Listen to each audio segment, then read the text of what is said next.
안녕하세요. 싱글싱글 라이프입니다. 오늘 영상은 iOS 17.1 아이폰 업데이트 기능과 버그 수정에 대한 내용입니다. iOS 17 공개 이후 여러 번 업데이트를 했고 이제 새로운 iOS 17.1을 배포했는데요. 새로운 기능 중에 주목해야 할 몇 가지 부분을 알려드리겠습니다. 에어드랍입니다. 지금까지 에어드랍에서 파일을 전송할 때 두 기기가 블루투스 및 와이파이 연결 거리 안에 있어야 했습니다. 하지만 이번 iOS 17.1 아이폰 업데이트에서는 셀룰러 데이터 사용을 추가하면서 범위 제한 없이 파일 전송이 가능해졌는데요. 하지만 이런 사용 조건이 있어 이용 시 확인하세요. 첫 번째 설정, 일반 에어드랍으로 들어간 후 셀룰러 데이터 사용을 활성화해야 합니다.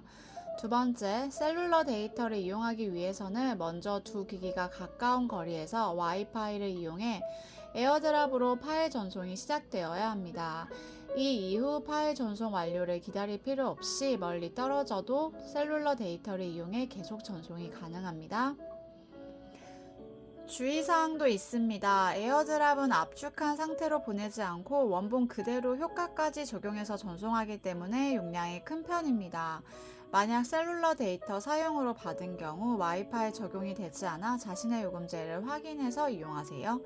그래서 대용량이라면 가까이에서 받는 게 좋을 것 같습니다. 스탠바이입니다. 이 iOS 17.1 업데이트는 AOD 기능을 지원하는 모델, 예를 들어 아이폰 14 프로 및 아이폰 15 프로 시리즈에 추가된 옵션입니다. 스탠바이는 일정 시간이 지나면 자동으로 화면이 꺼집니다. 이렇게 하는 이유는 디스플레이 및 배터리 절약, 정보 보호 등이 이유인 것 같은데요. 이번 iOS 17.1 업데이트에서는 AOD 기능을 가진 모델만 자동, 20초 후금, 계속켜기 세 가지 옵션을 제공합니다. 개인적으로 배터리, 디스플레이 보호를 위해서는 20초 또는 자동을 선택할 것 같네요.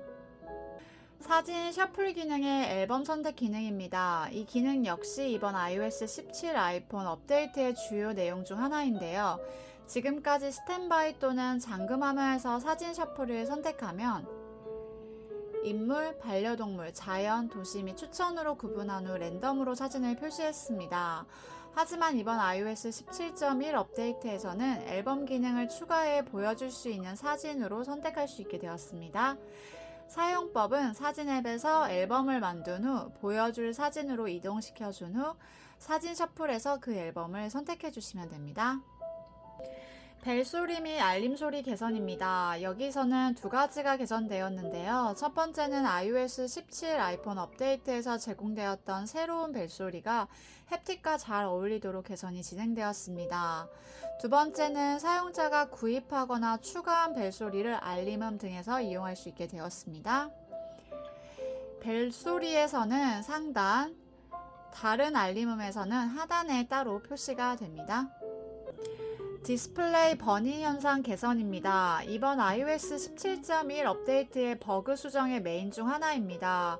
OLED 디스플레이의 경우 동일 장면이 오랫동안 표시되면 화면이 꺼져도 그 잔상이 남아있는 버닝 현상이 생기게 됩니다. 그런데 작은 스마트폰에서는 많이 나타나지 않았지만 아이폰 15 프로 맥스를 비롯한 일부 모델에서 나타나기 시작했습니다. 그래서 이 문제를 개선하기 위한 소프트웨어가 포함되었습니다. 충돌 감지 모드를 최적화합니다. 기기 내부에 포함된 다양한 센서의 알고리즘을 업데이트해 더 정밀한 추적이 가능해졌는데요. 곧 겨울이 오면 스키 등 스포츠를 즐기는 분들이 많아지기 때문에 도움이 될 것 같은 iOS 17 아이폰 업데이트입니다.